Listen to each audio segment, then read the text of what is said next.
আচ্ছা, যে নিরাপত্তার আশায় বামেরা রামের শরণাপন্ন হয়েছিলেন, নেতাদের ব্যর্থতায় শুধু তারা নন, খাঁটি বিজেপি সমর্থকরাও কি অন্য আশ্রয় খুঁজবেন না? আমার কিন্তু মনে হচ্ছে জানেন তো, এই সম্ভাবনাটার কথা বিজেপি নেতারা বুঝেছেন, এটাও বুঝেছেন। আর বেশি যদি দেরি করেন তাহলে হয়তো বিজেপির খাঁটি কর্মীরাও প্রাণ বাঁচাতে তৃণমূলের শরণাপন্ন হয়ে যেতে পারেন। আর তাই হয়তো ঘুম থেকে উঠে তারা কেউ সংগঠন মজবুত করার বার্তা দিচ্ছেন, আর কেউ পাল্টা মারের কথা বলছেন। 2023-এর সেই প্রবল সন্ত্রাসের মধ্যেও যে কটা পঞ্চায়েতে বিজেপি সাফল্য পেয়েছিল, সেই পঞ্চায়েত সদস্যের অনেকেই কিন্তু তৃণমূলের শরণ নিয়েছেন ইতিমধ্যে, আর নয়তো পা বাড়িয়ে বসে আছেন। তাই তাদের মনে হচ্ছে যে ঠান্ডাঘর থেকে এবার বেরিয়ে এসে ওই কর্মীদের পাশে দাঁড়ানোটা বড্ড জরুরি হয়ে পড়েছে। দেখুন, লোকসভা ভোটের পর তো রাজ্যে 4টে বিধানসভা কেন্দ্রের উপনির্বাচন হয়েছে।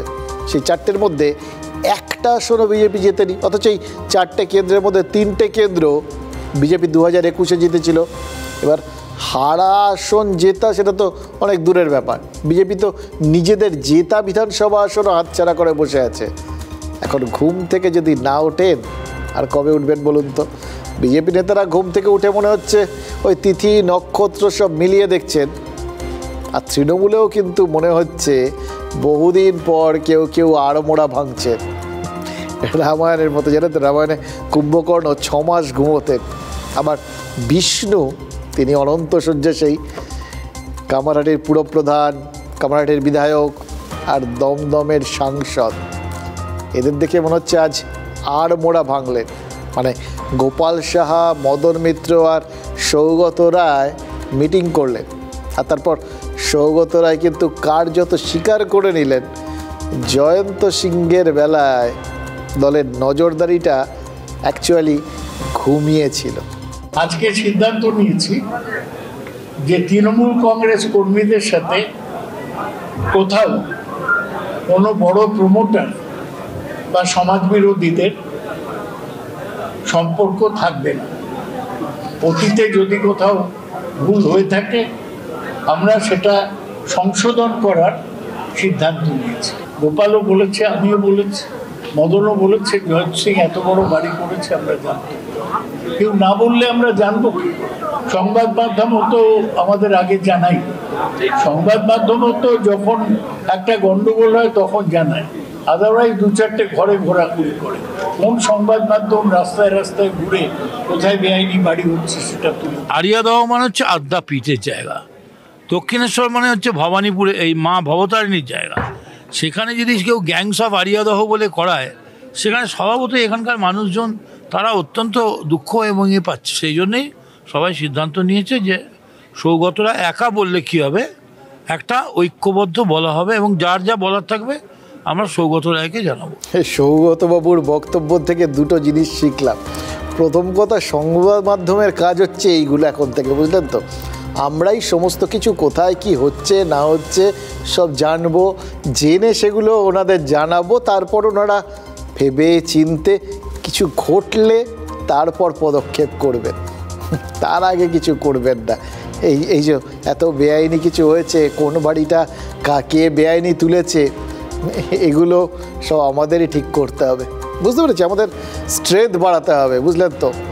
আরও যা লোকজন আছে সবাইকে ডবল করে দিতে হবে, এছাড়া তো কোনো উপায় দেখছি না। এত বড় একটা দায়িত্ব দিয়েছেন, নিশ্চয়ই আমাদের পালন করতে হবে। আরও একটা জিনিস উনি বললেন যে এবার থেকে ওই তৃণমূলের কেউ প্রমোটারদের সঙ্গে সম্পর্ক রাখবে না। মজাটা কি জানেন? ওনার এই বক্তব্যটা আমাদের এই সংবাদ মাধ্যমগুলোর মাধ্যমেই তো সবাই জেনে গেছেন, চারপাশের যত তৃণমূল কর্মী আছেন তারাও জেনেছেন। আর তারপর থেকে কত ফোন আর কত হোয়াটসঅ্যাপ পাচ্ছি জানেন? অমুক জায়গার কাউন্সিলর, তিনি নিজেই তো একজন প্রমোটার, অমুকে তিনি খোদ প্রমোটার, পর আসছে। এই সমস্ত ক্ষেত্রে কী হবে বলুন তো? কাজটা কঠিন, হ্যাঁ বুঝতে পারছেন, তাও চেষ্টা করবেন হয়তো। যখন আড়মোড়া ভেঙেছেন আমরাও আশায় রইলাম, ঘুমটুম ভেঙে চোখ কচলে সবাইকে দেখে ডেকে এবার ঠিকঠাক সিদ্ধান্ত নেবেন। তবে এ ব্যাপারে তিনিই তো প্রথম নন, অভিষেক বন্দ্যোপাধ্যায় তো বলেছিলেন যে ঠিকাদারি করলে তৃণমূলে থাকা যাবে না। তারপর আবার নতুন করে এই সমস্ত নীতি প্রণয়ন করতে হচ্ছে কেন? কেন এইরকম সব কথাবার্তা বলতে হচ্ছে? এই প্রশ্নটা কাকে করব বলুন তো? দেখুন, কামারহাটির বিধায়ক এ সমস্ত উত্তরগুলো ভালো দিতেন, জানেন তো, কিন্তু তার মুখেও তো কুলু পেটে দিয়েছে তৃণমূল। এবার থেকে সৌগত রায় ছাড়া আর কেউ নাকি কামারহাটি নিয়ে কিচ্ছুটি বলতে পারবে না। মানে গোপাল সাহা বলতে পারবেন না জয়ন্তের বাড়িটা যে জমিতে সেটা আসলে তার জমি নয়, অন্য কারোর নামে রয়েছে। আবার জয়ন্তর বাড়ির যে কোনো অনুমতিই নেই, কোনো প্ল্যান সাবমিটই করা হয়নি, তো স্যাংশন হওয়া তো অনেক দূরের কথা, সেটাও বলতে পারবেন না।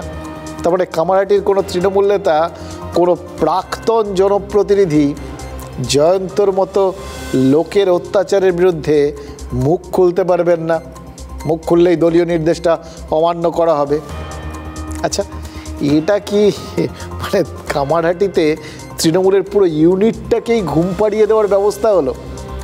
সেটা যদি হয়, মানুষ কি করে জাগবে বলুন তো? সেই প্রশ্ন যদি করতেই হয় তাহলে তো কিছু কথা আরও বলতে হবে, জানেন তো, যে কথাগুলো আজ অন্তত না বললেই নয়।